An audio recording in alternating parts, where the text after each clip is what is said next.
Good afternoon, New York, and the rest of our listeners around the globe. My name is June Stoyer, and I'm the host of the Organic View Radio Show.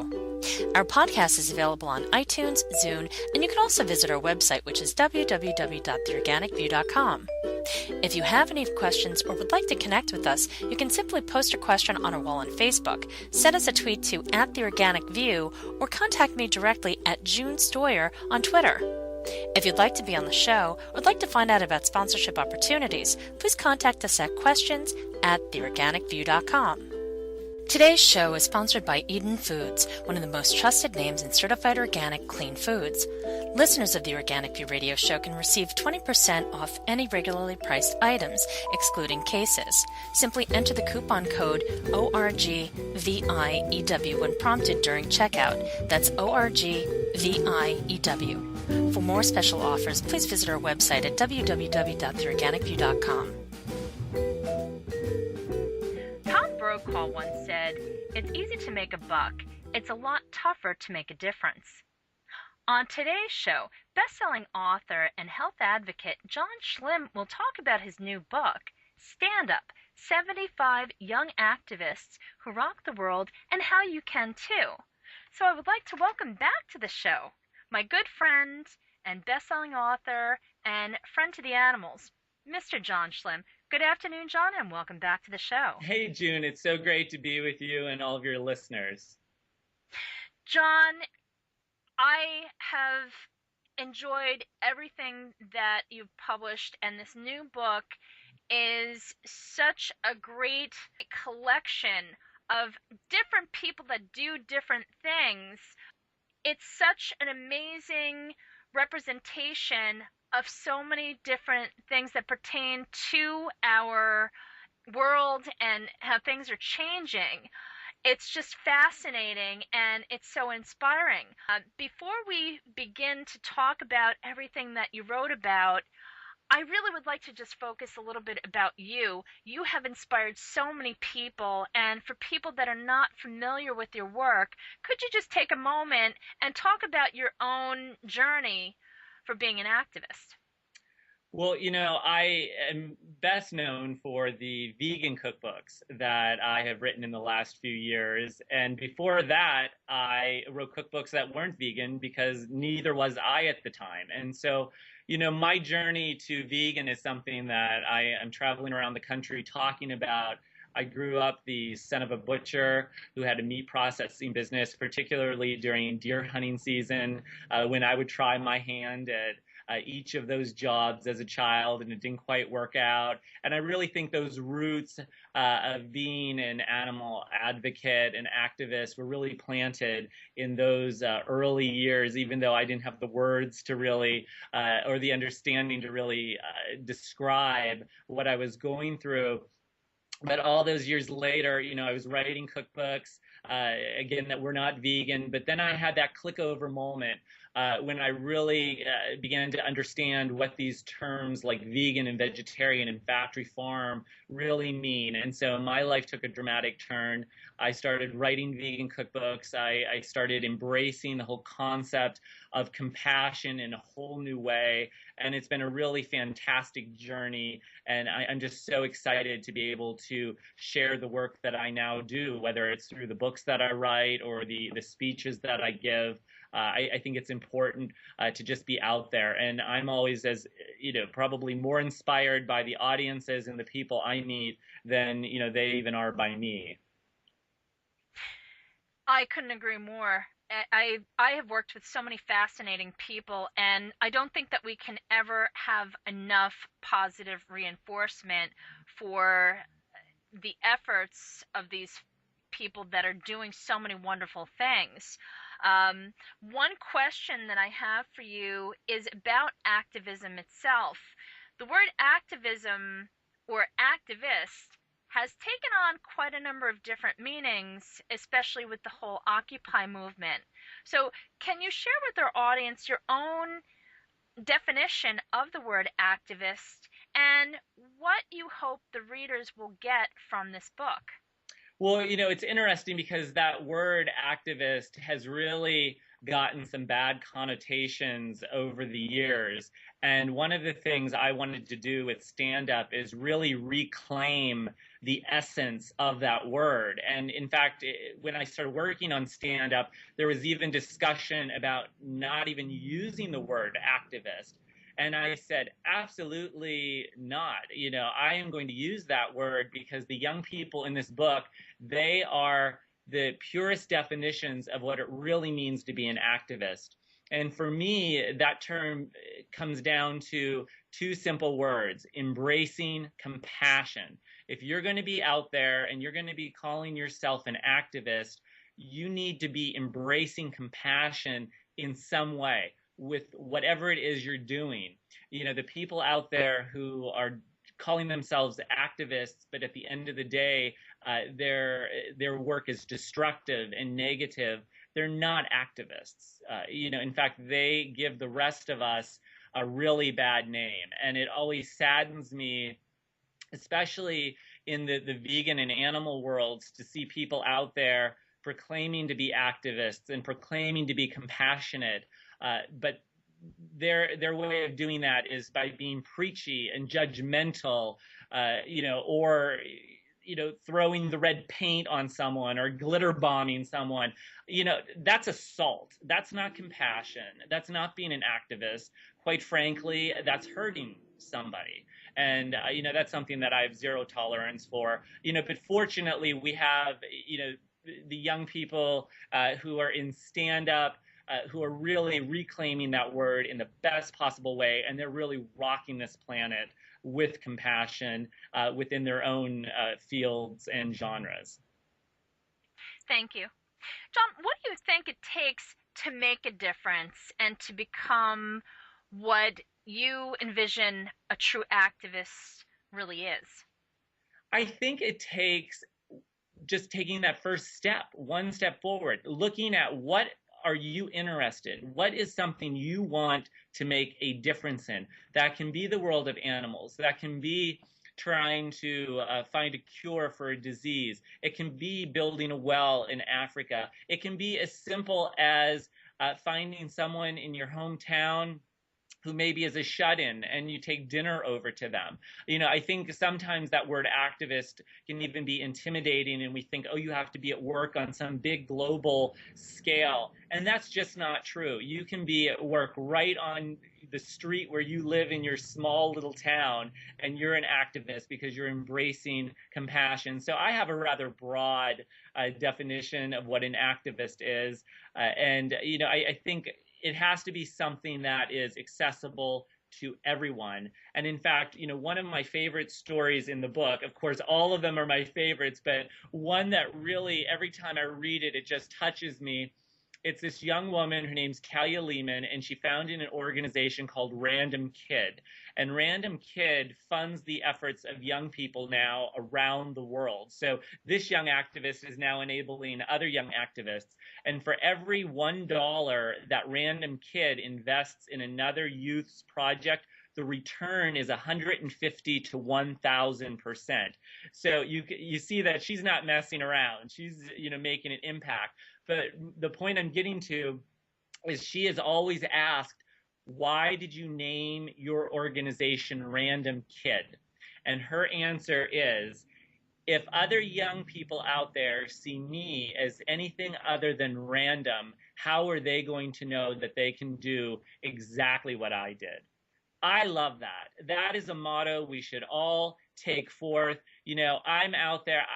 When I almost cringe when people introduce me as a celebrity chef or this or that. I'm not a chef. I'm not a trained chef, but I'm writing delicious cookbooks. I'm just an average guy on the street who loves delicious food, but I'm also trying to make a difference in the world. And if anyone out there sees me as anything other than just an average guy, an average John, on the street, how are they going to know that they can do exactly what I'm doing? But everyone can. Can you share some of your tips for people who are becoming more and more passionate about a particular issue and really would like to take action to bring about that change? Well, I think the first thing you should do is look around you, whether you're in a city or a small town like I am, and see, are there other people who also share that interest? Is there an organization that already exists that is working on that issue? And if so, try to connect with them. See how you can fit into the work that they are doing, whether it is applying for a job at that place or volunteering even an hour or a few hours every week with them. So it's about those little steps, but you need to figure out inside you what makes your heart sing. What issue out there? Is it children? Is it something with children that you want to impact? Is it something with the environment? Is it something with animals? I volunteer here with several different organizations, but one is our local animal shelter, and I go out and I walk the dogs. And from the very beginning, I let it be known that I had no interest in sitting on the board of directors there or having any other role. I just want to go out and walk a few dogs a couple times a week, because when I'm out there on the road, it's just a boy and his dog on the road. And I hug the dogs and I tell them I love them. And when we look into the eyes of our fellow living beings, whether, they're animals or, a child or an older person or anyone, we learn more about the mysteries and the magic of this life.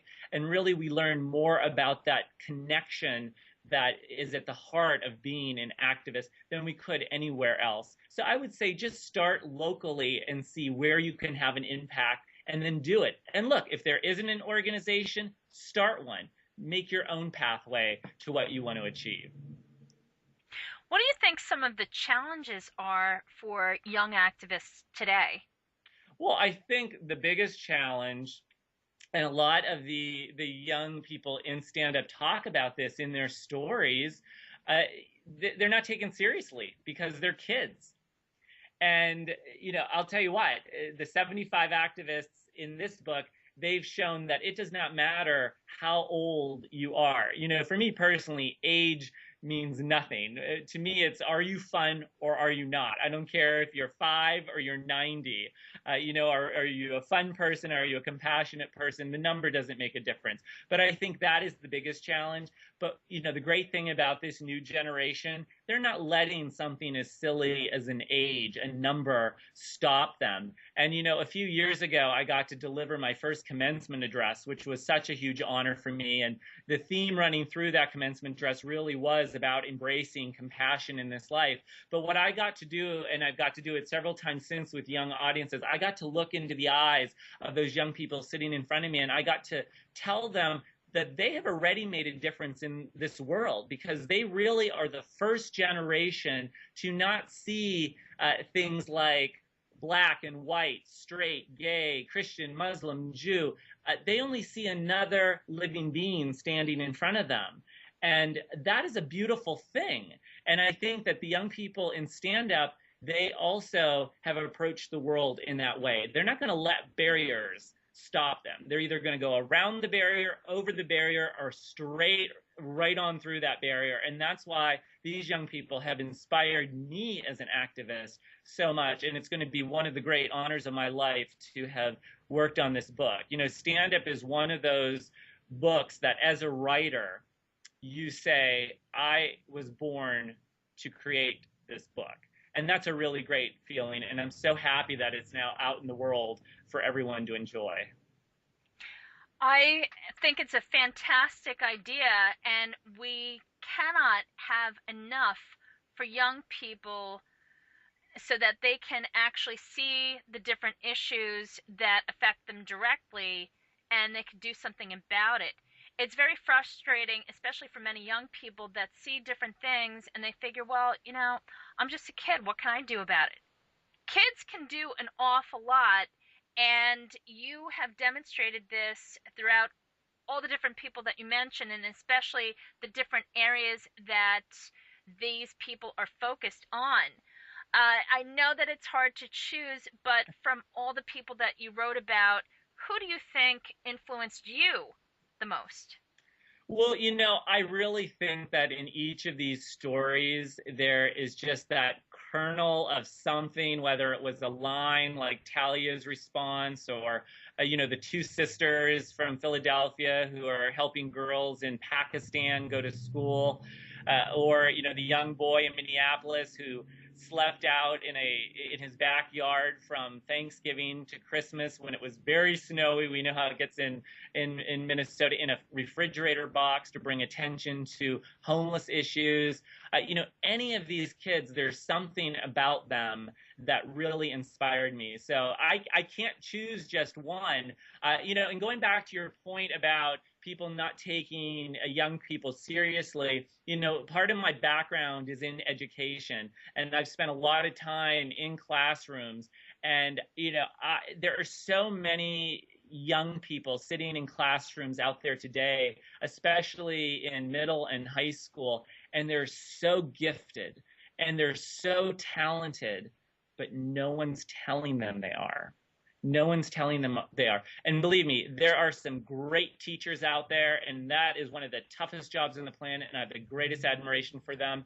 But there are a lot of teachers who probably should not be in the classroom. So there are a lot of kids who, they're not being told that they have these incredible potentials to go out and rock the planet. So I decided, you know what, I'm going to create a book, and I'm going to tell them that you do have gifts, you do have talents. Now let's figure out what they are and go out and rock the world with them. In fact, the dedication in Stand Up reads, to all the young people out there who are wondering what's possible in this world, here's the answer. This book is going to let them know that, like Talia, like that young boy working with the homeless, like those two young sisters and everyone else in the book, they can go and they can make a difference in the world.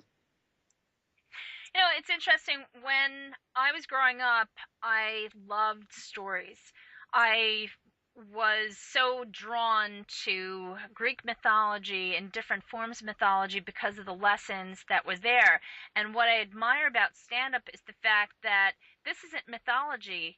This is a collection of examples by what I consider to be real life intercessors, people who are actually, quote, standing up, unquote, for what they believe in.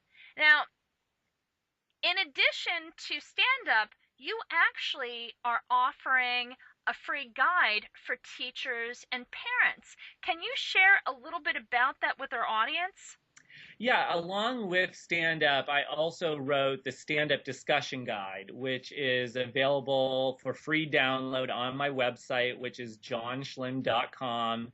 It was important for me to provide as many tools as possible to encourage discussion about these stories, because these stories run the gamut of just about every issue you can imagine, whether it has to do with the environment or health issues or other social issues that are out there. All of those issues are covered in this book. So each story provides a really unique launching pad for teachers and parents and community groups and book clubs and really anyone who works with young people. And believe me, not only young people are loving this book. I'm getting, emails and tweets and posts from people of all ages who are loving these stories and connecting with these stories. But the stand-up discussion guide is basically broken down. Each story has discussion questions that go along with it, vocabulary words, so that the teacher, the parent, whoever's using this guide can really